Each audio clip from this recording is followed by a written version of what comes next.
नमस्कार, क्राइम तक देख रहे हैं आप। मैं हूं आपके साथ दीपक सिंह। आज एबिल हंटर के इस एपिसोड में बात करेंगे एक ऐसे सनक की जिसकी वजह से दोनों मियाँ बीवी ने एक दूसरे को मौत के घाट उतार दिया। और जिस तरीके से मौत के घाट उतारा, अगर आज आप स्टूडियो में आखिर तक बने रहेंगे तो आपके रोंगटे खड़े हो जाएंगे सुनकर कि कैसे एक पति और जो बीवी है उसकी, दोनों ने एक दूसरे को मौत के घाट उतारने में कोई कमी नहीं रखी। ये जो पूरी वारदात है, ये पूरी वारदात अप्रैल 2023 की है, यानी इसी साल की है। होता यूँ है कि गुजरात का विंशा गांव है एक, उस गांव में हंसा और हेमू, ये दोनों मियाँ बीवी हैं जिसकी तस्वीरें आप अपनी स्क्रीन पर भी देख भी रहे हैं। इनके दो बच्चे भी हैं, 12 साल और एक 15 साल की बेटी भी। एक रोज़ जो हेमू है वो पूछता है कि क्या अब तुम अपने मामा के घर जाना चाहोगे अपने बच्चों से। बच्चे कहते हैं कि क्यों नहीं, आप कह रहे हो तो चले जाएंगे, बहुत दिन हो गए मामा के घर गए हुए। हंसा और हेमू दोनों साफ़ सुथरे कपड़े पहनते हैं और अपने बच्चों को लेकर, यानी 12 साल का बेटा और 15 साल की बेटी को लेकर अपने रिश्तेदार या कहें मामा के घर जाते हैं। कहते हैं कि एक काम कीजिए, आप आज भर के लिए इन्हें एक दिन के लिए अपने पास रोक लीजिए, जैसे ही कल होगा आप कल वापस इन्हें आप घर भेज देना। रिश्तेदार पूछते हैं कि अचानक से ऐसी क्या आन पड़ी कि आपको बच्चों को यहाँ पे छोड़ना पड़ रहा है, आप तो इन्हें अपने साथ भी रख सकती है, कहीं जा रहे हैं तो बता दीजिए।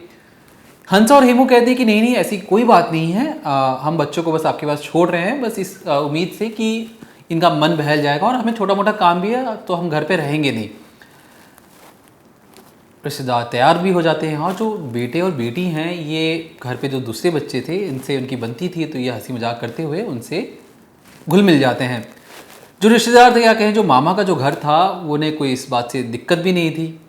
उसके बाद होता यूँ है कि जब वापस जाते वक्त जो माँ है यानी जो हंसा है, वो अपनी बेटी को 100 रुपये दे देती है और कहती है कि ठीक है, तुम इस पैसों का इस्तेमाल करना, कुछ खा पी लेना। बेटी को कुछ गलत लगता भी नहीं है, बेटी उसे रख भी लेती है। अब जब हंसा और हेमू वापस अपने घर की ओर लौट रहे थे, तो आपको पता होगा कि जो गांव की जो सड़कें होती हैं वो तंग होती हैं, सकड़ी होती हैं, मतलब उतनी अच्छी नहीं होती हैं।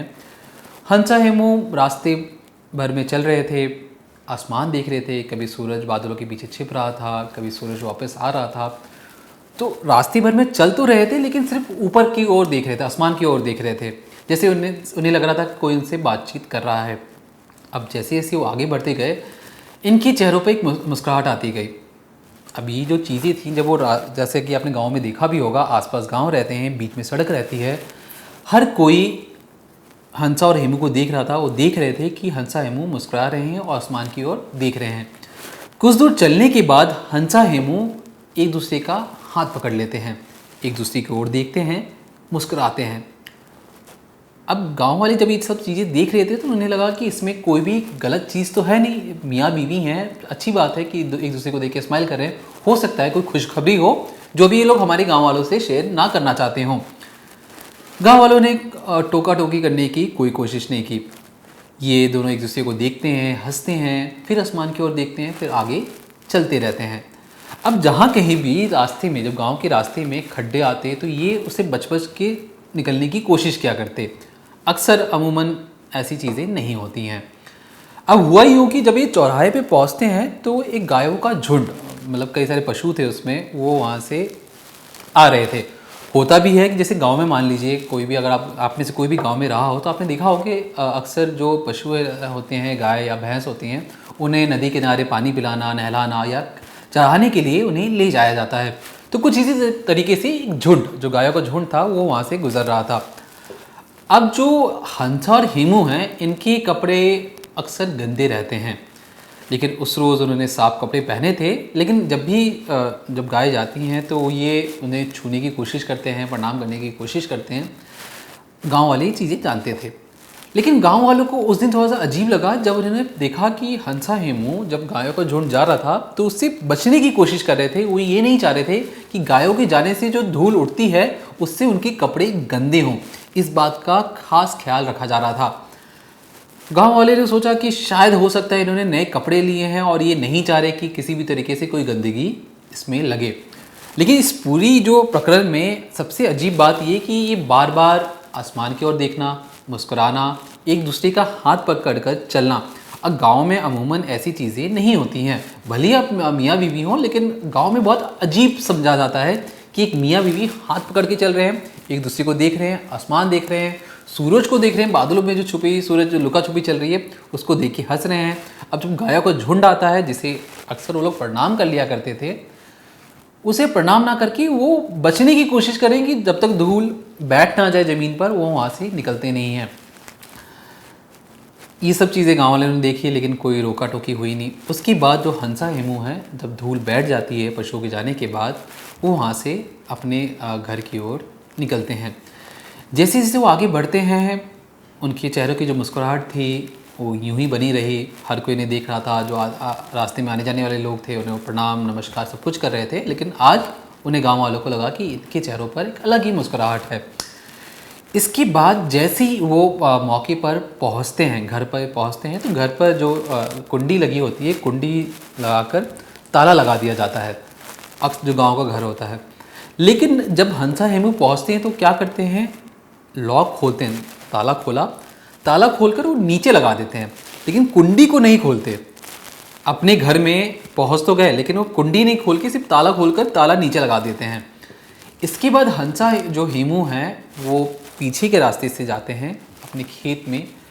खेत के एक छोर पर एक टेंट लगा हुआ था, तो सफ़ेद रंग का, जो अपनी तस्वीरों में आप देख भी रहे होंगे। इस टेंट के अंदर ये चले जाते हैं। उसके बाद क्या होता है मैं आपको आगे ज़रूर बताऊंगा, लेकिन याद रखिए ये जो पूरा प्रकरण था ये हर किसी ने देखा। बस ये बात किसी को नहीं बताती कि उन्हें ये दिखा कि अपने घर की गली में हंसा हेमू गए हैं। ये खोलते हुए लोगों ने ज़रूर देखा कि उन्होंने ताला ज़रूर खोला है, लेकिन अंदर गए कि नहीं गए ये किसी को नहीं पता। अगली रोज़ जब जो उनके बेटे और बेटी थे वो घर आते हैं वापस, अपने माता पिता को खोजते हैं। वो जाते हैं अपने घर पर और देखते हैं कि जो ताला है वो ताला तो नीचे फंसा हुआ है और खुला हुआ है, कुंडी सिर्फ लगी हुई है। तो उनको लगता है कि इधर कहीं गए होंगे। वो कुंडी खोलते हैं और अंदर दाखिल हो जाते हैं। अब इसमें जो बेटी है, जो 15 साल की बेटी है, उसके साथ हुआ यूँ था कि वो अपना फ़ोन घर पर ही भूल चुकी थी। अब क्योंकि उसे अपना फ़ोन भी तलाशना था, तो घर पर अपना फ़ोन खोजना शुरू करती है। अब जैसे ही कुंडी नीचे करती है, दरवाज़ा खोलती है, मम्मी मम्मी चलाती है कि आप कहाँ हो, क्या कर रहे हो, कोई जवाब नहीं आता। जो बेटी, उसे लगता है कि हो सकता है कि ये लोग कहीं इधर उधर गए हों, मैं अपना फ़ोन जो ढूंढने का सिलसिला है उसे जारी रखती हूँ। फ़ोन ढूंढती है, बहुत मुश्किलों के बाद उसे अपना फ़ोन मिल भी जाता है। जहाँ वो अक्सर रखा करती थी वहाँ पर फ़ोन नहीं था, कहीं अलग जगह रखा गया था, लेकिन बहुत मुश्किलों के बाद फ़ोन मिल भी जाता है। अब लेकिन जब बेटी फ़ोन को ढूंढ रही थी तो कई घंटे हो जाते हैं। अब इस कई घंटों के दौरान कभी भी उसे अपनी ना माँ या पिताजी की कोई वहाँ रहने की कोई सबूत नहीं मिले। वो थोड़ी सी परेशान तो ज़रूर हुई कि शायद हो सकता है वो कहीं खेत में काम करने चले गए हों। वो अपने भाई को बताती है कि मैं बहुत देर से फ़ोन ढूंढ रही थी, फ़ोन तो मिल गया लेकिन पापा मम्मी अब तक मुझे नहीं मिले हैं। बेटी को लगता है कि शायद हो सकता है कि जो पीछे जो क्योंकि गांव में ऐसा अक्सर होता है कि घर आगे रहता है, पीछे ही खेत बना दिया जाता है, खेत में गए हों। वो खेत में चिल्लाते हुए जाते हैं कि पापा मम्मी कहाँ हो, आप क्या कर रहे हो, जवाब क्यों नहीं दे रहे। अब ऐसा करते हुए सुबह से शाम हो गई, मम्मी पापा का कोई अता पता नहीं।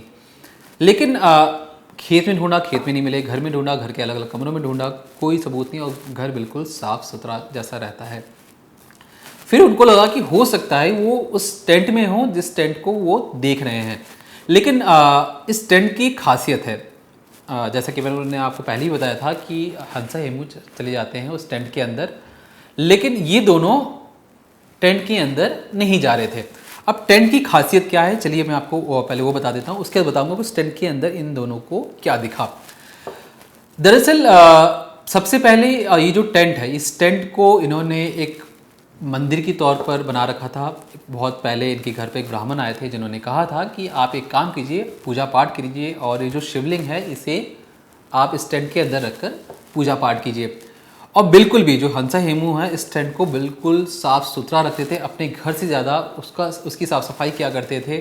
और जो खुद बेटे बेटी हैं ये पूजा करते ही थे, और अपने बेटे बेटियों से भी दिन में 2 से 3 बार पूजा करवाते थे। एक सुबह 9 बजे और एक शाम 5 बजे के आसपास एक पूजा करवाते थे। तो इन्हें लगा कि ये जो टेंट है तो पूजा घर है, एक तरीके से जो पूजा की जितनी भी सामग्री होती है यहाँ चीज़ें रखी रहती हैं, और यहाँ पर जो इनके माता पिता हैं ये बिल्कुल भी कोई बर्दाश्त नहीं करते कि कोई गंदे पैर वहाँ पे चले जाए या बिना नहाए धोए उस टेंट के अंदर पहुँच जाए। तो इसलिए भी ये उस टेंट के अंदर जाने से बच रहे थे। लेकिन उस टेंट के बाहर खड़े होकर भी इन्होंने पापा मम्मी बहुत ज़्यादा चिल्लाने की कोशिश की, लेकिन कोई आवाज़ नहीं आ रही। तो डरते डरते इन्होंने सोचा कि भाई बहन दोनों ने मिलकर सोचा कि ठीक है, देखो पापा तो अभी घर पे भी नहीं है, खेत पे भी नहीं मिल रहे, एक काम करते हैं, आखिरी ऑप्शन जो हमारे पास बचा है वो है टेंट का। टेंट पर खोल कर देखते हैं कि इसके अंदर हैं या नहीं है। टेंट को खोला जाता है, अंदर दाखिल होते हैं दोनों देखते हैं कि अंदर से एक अजीब सी बदबू आ रही है। जो हवन कुंड सामने जो रखा है उसमें से धुआं उठ रहा है, आसपास कोई भूरी रंग की चीज़ जो थी वो पड़ी हुई है, लिक्विड है, लेकिन उन्हें समझ में नहीं आ रही है लिक्विड क्या है। ये डार्क ब्राउन कहें या ब्राउनिश रंग का लिक्विड पड़ा हुआ है चारों तरफ। अब ये देखते हैं, उन्हें स्मेल आता है, उन्हें लगता है कि स्मेल किस चीज़ की है। वो उस हवन कुंड को ध्यान से देखते हैं तो उन्हें समझ में आता है कि इस हवन कुंड के अंदर मांस को पकाया गया है, मांस जल रहा है। ये डर के मारे बाहर भाग आते हैं। अब क्योंकि ये नॉन वेजिटेरियन थे नहीं, मांस मछली खाते नहीं थे, तो हवन कुंड के अंदर एक मांस को पकता हुआ या कहीं मांस को जलता हुआ देख के ये दोनों भाई बहन घबरा जाते हैं।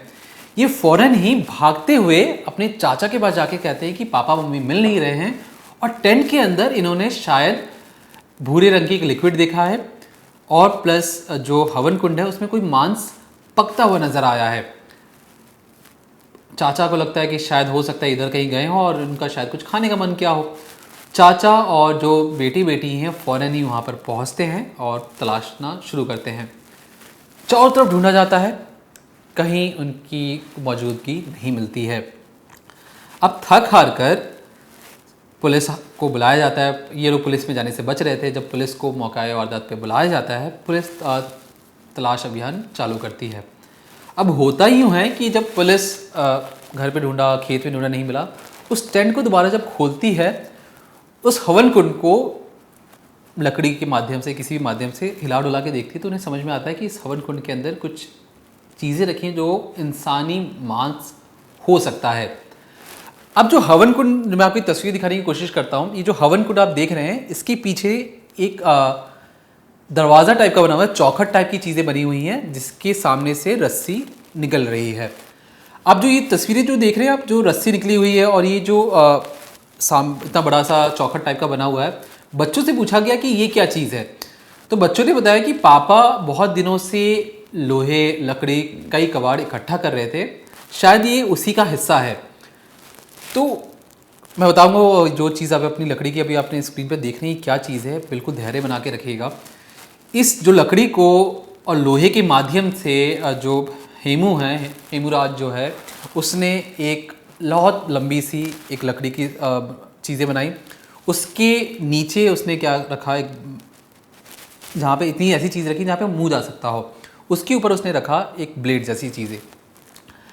अब हुआ यूँ कि ये सब चीज़ें चल रही थी, किसी ने ये नहीं सोचा कि चौखट के पीछे क्या चीज़ रखी है। अब पुलिस अपना काम कर ही रही थी, तब पुलिस को लगता है कि जो सामने दिख रही है, चलो पीछे देखते हैं पीछे क्या चीज़ रखी है। पुलिस जैसे पीछे जाती है, उसे दिखती हैं 2 लाशें एक साथ। क्या लाश थी? दोनों हंसा और हेमू की लाशें एक साथ पड़ी हुई थी। कैसी हुई थी पूरी वारदात, तो चलिए आप समझते हैं। हुआ यूँ कि जब उस जो क्राइम सीन थी, उसमें एक लेटर भी मिलता है। इस लेटर में कहा जाता है कि अगर हम कल को मर जाते हैं तो हमारे बच्चों की देखभाल हमारे रिश्तेदार या भाई बहन करें, और जो हमारे बच्चे हैं उनका भविष्य उज्जवल हो। क्योंकि हम महादेव की आराधना करते हैं तो हम महादेव को खुश करने की कोशिश कर रहे हैं। इसके बाद दोनों मियाँ बीवी यानी हंसा और हेमू अपने अंगूठे, जो आपने देखा होगा कि जो स्टैम्प वाले आते हैं जिसमें नीले रंग की होती है, हाँ, अंगूठा लगाकर पेपर पे लगाया जाता है। दोनों मियाँ बीवी ये सब लिखने के बाद अंगूठा लगा देते हैं। उसमें साफ साफ लिखा गया था कि हमारी मौत के पीछे किसी और की जिम्मेदारी नहीं बनती है, लेकिन हम चाहते हैं कि हम महादेव को खुश कर सकें, इसलिए हम अपनी स्वेच्छा से ये सारी चीज़ें कर रहे हैं। उसके बाद होता यूँ है कि अपनी बीवी को कहता है कि तुम पेट के बल जाओ और ऐसे रेंगते हुए अपना सर उस पर रख दो। जो जो जो मैंने पहले आपको चीज़ें बताई थी कि रस्सी आप देख रहे होंगे, तो रस्सी के माध्यम से जो हेमू है उसको खींचता है और वो चीज़ें ऊपर की ओर, ब्लेड जो है ऊपर की ओर चली जाती है। उसके बाद वो रस्सी को इस तरीके से पकड़ता है और खुद भी बीवी के पास आकर रेंगते हुए आता है, पेट के बल रेंगते हुए आकर अपना मुंह वहाँ पे रख देता है और रस्सी अभी पकड़ी हुई है। फिर वो रस्सी को छोड़ देता है। जैसे वो रस्सी छोड़ता है, वो जो चीज़ें थी सामने आकर उस पर गिरती हैं और जो उनका सिर था वो हवन कुंड के में चले जाता है, यानी दोनों मियाँ बीवी के जो सिर थे वो हवन कुंड में चले जाते हैं। जब उनके सिर हवन कुंड में गिरता है तो जो खून की छींटें हैं वो आसपास बिखर जाती हैं। जो भगवान हैं उन पे भी खून की छींटें पड़ते हैं। जो पूरा हवन कुंड था पूरा खून से लाल लाल हो जाता है और खून सूख कर भूरे रंग का बन जाता है। इसलिए जब बच्चे शुरुआत में आए थे तो उन्हें समझ में नहीं आ रहा था कि ये क्या चीज़ है। अब वो जो चीज़ मैंने आपको बताई कि जो आप लकड़ी या फाटक की तरह देख रहे होंगे, जो इतनी बड़ी चीज़ बनी हुई थी, वो क्या चीज़ थी? इसे इंग्लिश में गुलेटिन कहते हैं। गुलेटिन से कहने का मतलब, जब पुराने ज़माने में क्या होता था, जो अंग्रेज होते थे, जब उन्हें किसी को सज़ा देनी होती थी या पहले के महाराजा महाराजा किसी को सज़ा देनी होती थी, भारत में नहीं विदेश में, तो कुछ इसी तरीके का वो बनाते थे जहाँ पर जो अपराधी होते थे या जो कसूरवार होते थे उनके सिर को उसमें रखा जाता था, फिर एक ब्लेड के माध्यम से उसको छोड़ दिया जाता था और जो अपराधी हैं उनका सर धड़ से अलग हो जाता। अब ये सारी चीज़ें हेमू तक कैसे पहुंची? तो आसपास के इलाकों का कहना था कि जो हेमू है वो इंजीनियर से भी ज़्यादा बढ़िया काम करता था। अक्सर होता यूँ था कि कोई भी मशीन जब ख़राब हो जाती तो शहर से इंजीनियर बुलाने पड़ते। तो जब शहर वाले फेल हो जाते, इंजीनियर फेल हो जाते, तो हेमू गारंटी के साथ कहता कि भैया इसे मैं ठीक कर दूंगा, मुझे 7 दिन की मोहलत दो, और खुद उस मशीन में लगते हुए मशीन ठीक कर दिया करता। अब जब पुलिस इसकी तहकीकात कर रही थी तो उन्हें लगा कि शायद हो सकता है कि इसमें किसी प्रॉपर्टी का कोई विवाद हो या कोई भाई या भतीजावाद के चक्कर में ये सारी चीज़ें हुई हों। लेकिन पुलिस को कोई और एंगल नहीं मिला। बस उन्हें ये समझ में आया कि ये एक ब्लैक मैजिक या कहें तंत्र मंत्र के लिए ये सारी चीज़ें की गई थी, जहाँ पर उन्होंने खुद अपने जो धड़ को और सिर को अलग करते हुए हवन कुंड में अपना सर दे दिया। तो जो बच्चों ने देखा था हवन कुंड के अंदर जो मांस का लोथड़ा उस वक्त जल रहा था, वो कुछ और नहीं, वो उनके माता पिता का ही जो सिर था वो हवन कुंड के अंदर पड़ा हुआ था। मकसद ये था कि वो भगवान को खुश कर सकें और इस उम्मीद में कि उनके बच्चे जो हैं उनके भविष्य उज्जवल हो सके। फिलहाल के लिए जो हंसू और हेमू हैं ये तो इस दुनिया से जा चुके हैं। इसके बाद जो उनके चाचा हैं, कि उनके चाचा का कहना है कि देखिए जिस तरीके से हंसा हेमू ने लिखा था, उनकी आखिरी ख्वाहिश थी कि उनके बच्चों की देखभाल रिश्तेदार करें, तो हम इसको अपनाते हैं और जिस तरीके से उनकी आखिरी ख्वाहिश है हम इसे पूरा करने की कोशिश करेंगे। लेकिन देखिए ये बात सही है कि महादेव की पूजा हर कोई करते हैं, मैं भी महादेव की पूजा करता हूँ, लेकिन कुछ इस तरीके की चीज़ें होना ये बिल्कुल गलत है। तंत्र मंत्र के लिए ये सब आहुति देना, अपने आप को मार डालना, ये ना सोचना कि आपके बच्चों का कल को क्या होगा। क्योंकि जब शुरुआत में हर कोई इस परिवार से अलग रहने की सोच रहा था, कोई बच्चों को अपना नहीं रहा था, क्योंकि उन्हें लग रहा था कि शायद हो सकता है कि बच्चे भी इसमें सम्मिलित हों, और हर कोई हिचक रहा था, डर रहा था। वो तो भला हो कानून व्यवस्था का, जिन्होंने इस पर उनके बच्चों की देखभाल के लिए चाचा मान गए, और चाचा कह रहे हैं कि जो उनकी आखिरी ख्वाहिश है जो उनके भाई की, उसे वो ज़रूर पूरा करेंगे। लेकिन जिस तरीके से इस वारदात को अंजाम दिया गया इस उम्मीद में कि भगवान खुश हो सकें, ये मेरे हिसाब से गलत है। ज़्यादा जानकारी के लिए देखते रहिए क्राइम तक।